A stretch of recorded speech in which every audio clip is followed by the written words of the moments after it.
계산과 경계를 넘어 흐르는 긍휼로, 계산과 경계를 넘어 흐르는 긍휼로라는 제목을 가지고 말씀을 전하도록 하겠습니다. 특히 한국 사람들은요, 이 안녕하세요, 안녕하세요라는 인사를 하죠. 그 인사의 의미는요, 여러분도 아시다시피 평안한지, 별일이 없는지, 괜찮은지 묻는 인사의 말입니다. 그런데 가만히 생각해 보면요, 안녕하세요라는 그 인사말 말고요, 우리에게 익숙한 다른 인사말이 있더라고요.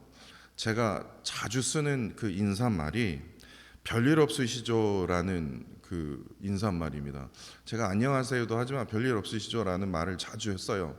그래서 제가 몰랐어요. 어느 책에서 읽었는데 별일 없으시죠라고 그 인사하는 사람의 특징이 제 삶 속에 해야 할 일들이 되게 많은 사람들, 그리고 그 일로 인해서 마음에 부담감을 느끼는 사람들이 제일 그 말을 많이 한대요. 별일 없으시죠? 너무 공감이 되는 거. 내가 그렇구나.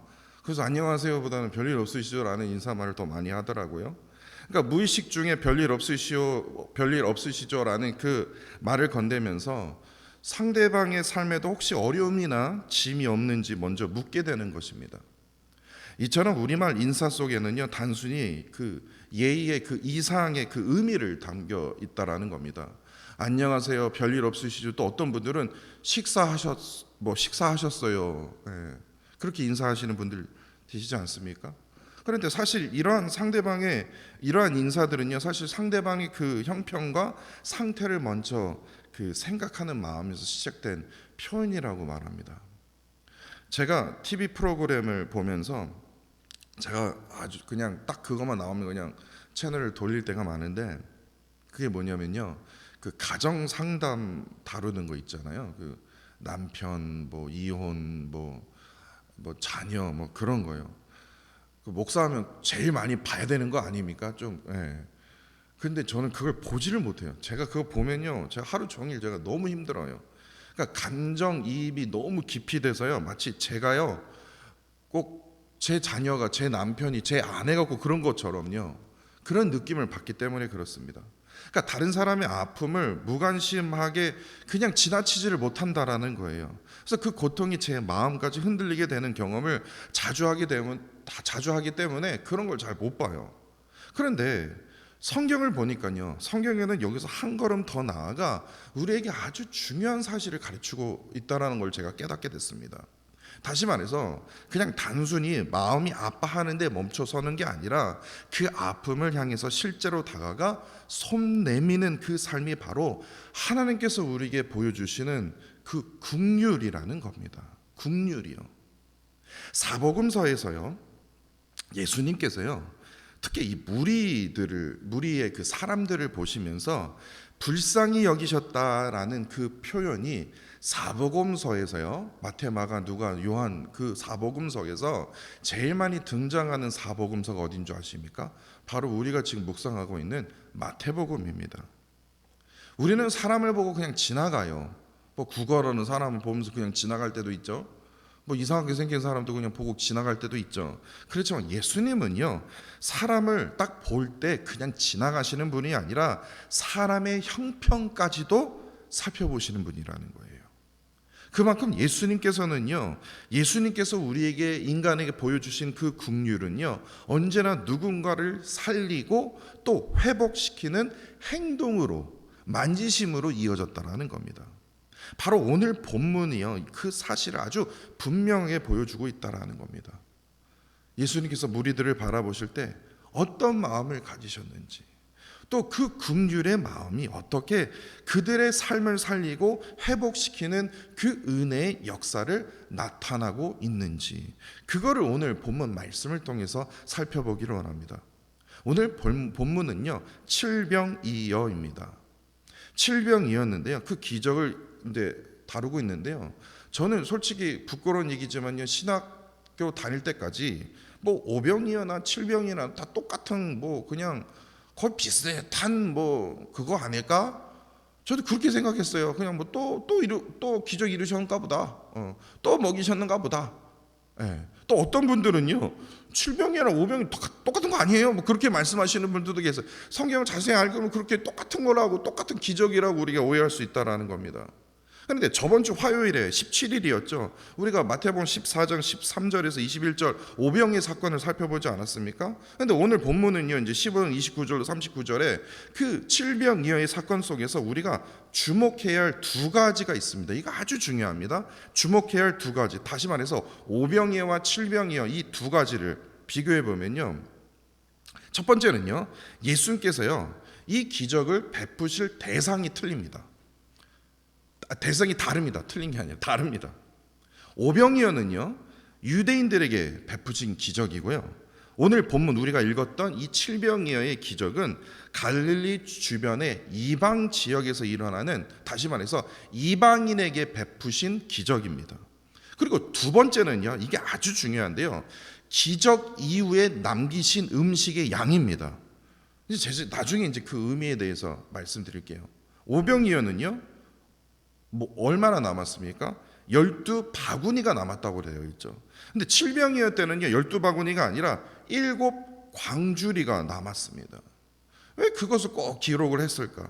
근데 이 두 사건을 이제 놓고 보면요, 오병이어를 통해서 유대인들에게 기적을 행하시지 않았습니까? 근데 그 유대인에게 남겨주셨던 그 12바구니는요 어떻게 보면 우리가 자연스럽게요, 성경에는 그렇게 기록이 되어 있지 않지만 자연스럽게 이스라엘의 12지파가 그냥 떠오르지 않습니까? 그런데 7병이어로, 그럼 그런 의미에서 이제 7병이어를 살펴보면요, 7병이어는 분명히 이방인들에게 남겨주셨던 그 7강주리인데요, 그럼 7강주리는 뭐가 떠오르냐면요, 사도행전 읽으면 또 그게 떠올라요. 사도행전에서 기록된 초대교회 7집사가 떠오르게 된다라는 거예요. 그러니까 이처럼 예수님께서 불쌍히 여기셔서요, 불쌍히 여기시면서 베풀어 주신 이 두 가지 기적은요, 오직 유대인들에게만 베푸신 기적이 아니라, 그런 은혜가 아니라 이방인에게까지 모든 사람에게요 넉넉하게 흘러가는 긍휼, 은혜임을 보여주는 사건이라는 거예요. 그런데 오늘 본문 이 7병이어와 5병이어를 자세히 이 비교하면서 묵상하던 중에 저는 그걸 찾았습니다. 이 제자들의 이 마음속에요 차별 의식을 찾았습니다. 이게 뭐 제가 비판하고자 제가 찾은 게 아니라 그럴 수밖에 없어요. 한국 사람은 한국 사람 더 생각하게 되는 거고, 그렇지 않습니까?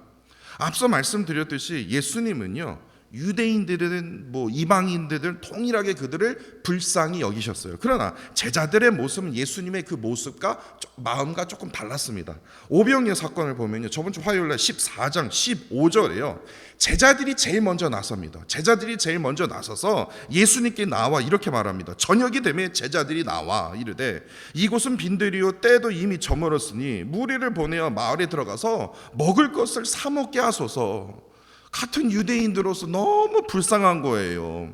그래서 예수님께 요청을 한 거야. 좀 마을에 가서 이들이 좀 먹을 것을 사 먹게 하소서. 제자들이 제일 먼저 뭐예요? 그들의 형편을 보고요 살피고 반응한 것이죠. 그런데 오늘 본문 말씀 한번 보세요. 32절에서요 상황이 전혀 다릅니다. 오병이어 때는요 이들이 얼마나 굶었는지 그냥 뭐 하루 굶었던 것 같아요. 그런데 오늘 32절을 보세요. 사람들이 무려 며칠을 굶었습니까? 사흘 동안 먹지 못한 상태였다라는 거예요. 그럼에도 제자들이 어떠한 제자라도, 한 명의 제자라도 나서서 이들을 마을로 가서 사 먹게 하소서라고 말한 사람이, 아니면 제가 조금 뭐라도 사올까요? 지금 사흘 동안, 하루도 아니고 사흘이나 굶었는데요 그런 얘기가 없어요. 유대인들에게 베풀어졌던 그 오병이어 때에는 제자들이 제일 먼저 움직였지만 이방인에게 베풀어지는 이 7병이어의 그 자리에서는 제자들이 아니 사흘입니다. 가만히 있다라는 거예요. 사흘 한번 굶어보세요. 눈 뒤집어집니다. 딱 얼굴에 피가 난다니까요. 하루 굶으면 표가 안 나지만, 근데 예수님은 그들을 다르게 보지 않으셨다라는 거예요. 그들 모두의 배고픔과 연약함을 보셨고 동일한 긍휼로 그들에게 은혜로 품으셨다라는 거예요. 사람들은요, 세상 사람들뿐만 아니라 우리도요, 나 자신도 끊임없이 경계를 나누고 누구는 안쪽에 두고 누구는 바깥쪽에 두지 않습니까? 근데 예수님은요 그 경계가 없어요. 언제나 긍휼과 은혜로 그들을 품으셨다라는 거예요. 그렇다면 여기서 한 걸음 더 깊이 들어가 볼까요? 이러한 제자들의 이러한 차별의식이요, 제자들 마음속에 남아 있었는데, 그 남아있는 그 제자들 앞에서 예수님께서요, 제자들 앞에서 어떠한 행동을 하셨는지 아주 세밀하게 살펴보면요, 참으로 놀라운 점을 발견할 수 있다라는 겁니다. 먼저 오병이어 사건을 볼까요? 마태복음 14장에는 이제 나타나지 않지만 오병이어는요, 사복음서에 다 기록이 되어 있습니다. 그런데 특별히 요한복음 6장 5절에요. 거기서도 이제 오병이어의 기적이 기록이 되어 있는데, 요한복음 6장 5절에 보니까요, 예수님이 오늘 본문에는 저번 화요일 날 우리가 읽었던 마태복음 14장에는 기록이 안 되어 있는데, 요한복음 6장 5절에 보면요, 예수님이 딱 특별하게 행하신 그게 행동이 있습니다. 오병이어 기적이 이루기 전에요, 그 제자 빌립이 있었습니다. 근데 그 빌립에게 이렇게 묻습니다. 우리가 어디서 떡을 사서 이 사람들에게 먹이겠느냐 하시니라는 그 기록이 되어 있습니다. 오병이 하기 기적을 베푸시기 전에요. 그랬더니 빌립이요, 머리가 똑똑했나 봐요. 200데나리온이 필요합니다라고 말을 합니다. 그런데 그렇게 물었던 이유가 요한복음 6장 6절에 보니까 예수님께서 빌립을 시험하고자 하심이라라고 정확히 기록이 되어 있어요.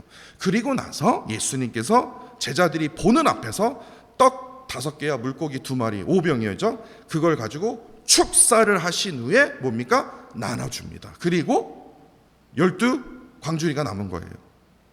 그런데 칠병이어 오늘 사건을 보면요, 한 가지 특징이 한 가지 더해집니다. 오늘 본문 36절에서는요, 오늘 본문 예수님께서 떡 7개와 그 생선을 가지고 축사하셨다. 오병이어 때와 똑같아요. 그런데 오늘 본문과 동일하게 기록되어 있는 게 오늘 마태복음과 마가복음, 칠병이어는 마태복음과 마가복음 2개밖에 기록이 안 되어 있거든요. 그런데 마가복음에서는 조금 다르게 기록이 되어 있습니다. 오늘 본문에는 떡 7개와 생선 그거 2개 가지고 축사하셨다. 그런데 마가복음에서는 어떻게 되냐면요, 마가복음 8장 6절과 7절을 자세히 보세요.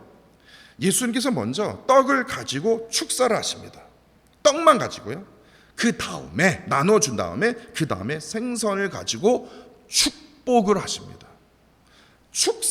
떡을 가지고 축사를 하시고 나눠주시고요. 그 다음에 생선을 가지고 축복하십니다. 이게 마가복음 8장 6절과 7절에 있습니다.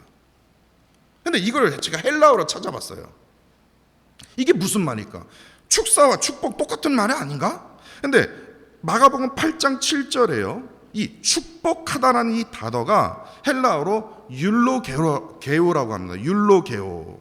근데 이 율로게오의 이 단어가 어디에서 또 등장했지? 또 찾아보니까 초대교회가요, 성만찬을 했을 때, 그 초대교회는요, 유대인들만 모이는 게 아니에요.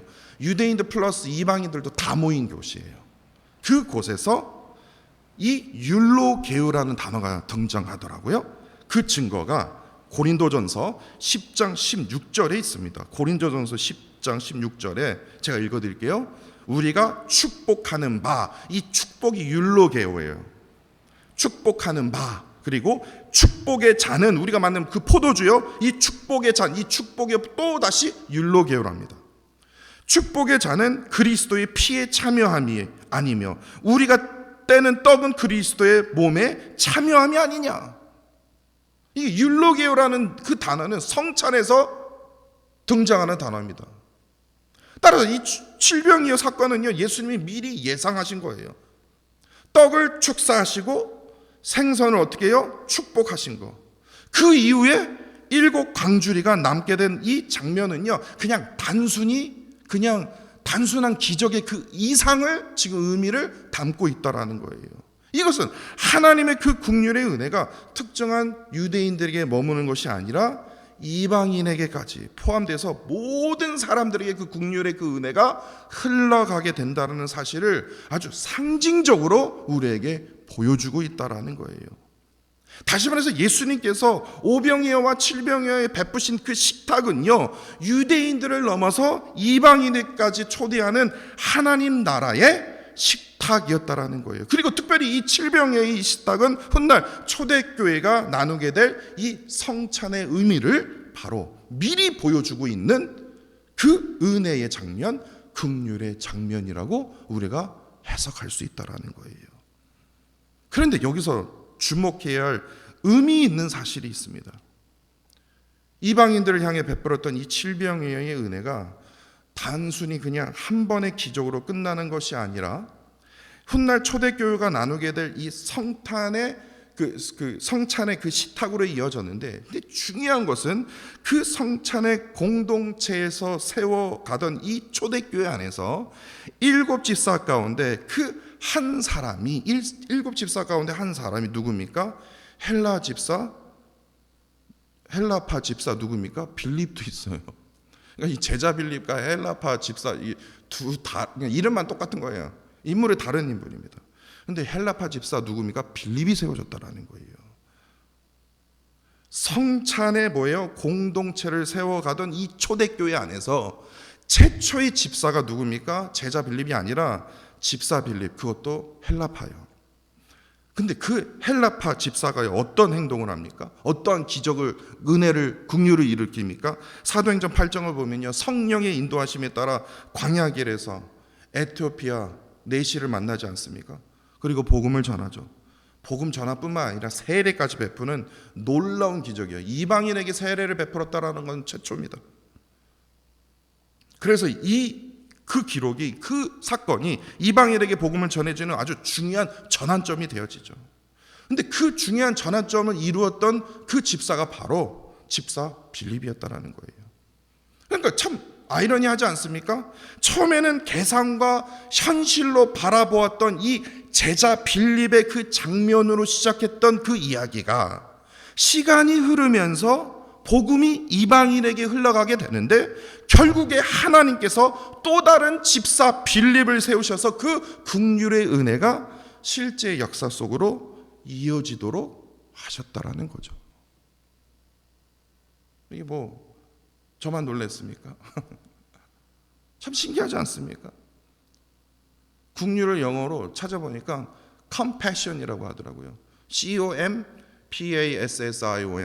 근데 이 com이라는 뜻이요, 그 책에서 찾아보니까 함께라는 뜻이래요.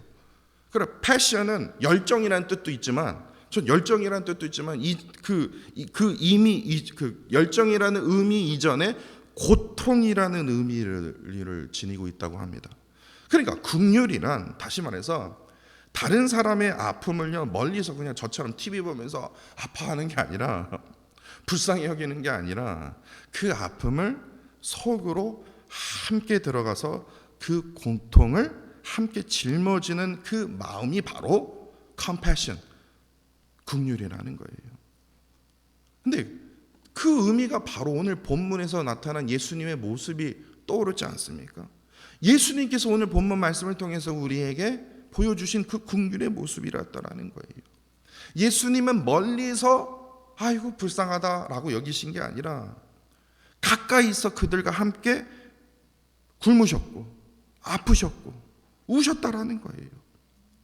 그들의 그 배고픔을 보시고 마음으로 그냥 불쌍히 여기시는 그런 예수님이 아니라 함께 그들의 그 자의의 안까지 가운데로 들어가셨고 함께 그들을 먹이셨고 또한 살리셨다라는 거예요. 그리고 그 긍휼의 은혜가 초대교회를 통해서 세상으로, 세계로 흘러가게 되었다라는 거예요. 오늘 본문에 보여주었던 이 예수님의 그 긍휼의 은혜가 이 사도행전의 그 집사 빌립을 통해서 흘러갔던 그 긍휼의 은혜가 이제는요 누구에게까지 흘러갔습니까? 지금 우리의 삶 속에서도 동일하게 흘러가야 된다라는 거예요. 제자 빌립처럼 그냥 계산과 경계에 머물려서 이건 안 돼, 이거는 지금 상황 속에 이건 될 수가 없어, 거기에 머물러 있는 사람이 아니라 집사 빌립처럼요 오직 하나님의 은혜와 진리로 한 영혼에게 다가가서 복음을 전하며 손을 내미는 그 삶이 바로 우리의 삶이 되어야 된다라는 거예요. 저는 그것이 오늘 본문에서 우리에게 던져주는 아주 중요한 메시지라고 저는 믿습니다. 그럴 때 우리의 그 작은 긍휼, 작은 은혜를 통해서 또 다른 누군가의 삶을 살아나게 될 것입니다. 또 이를 통해서 주님의 그 긍휼의 역사는요 오늘도 이 땅에서 계속해서 이어지게 될 것이라고 저는 믿습니다. 이러한 긍휼의 은혜를 우리가 간절히 사모하면서 또한 그 긍휼의 그 은혜를 내 일상의 삶 속에서 나누는, 또 살아가는 저와 사랑하는 성도 여러분들이 되시기를 간절히 원합니다.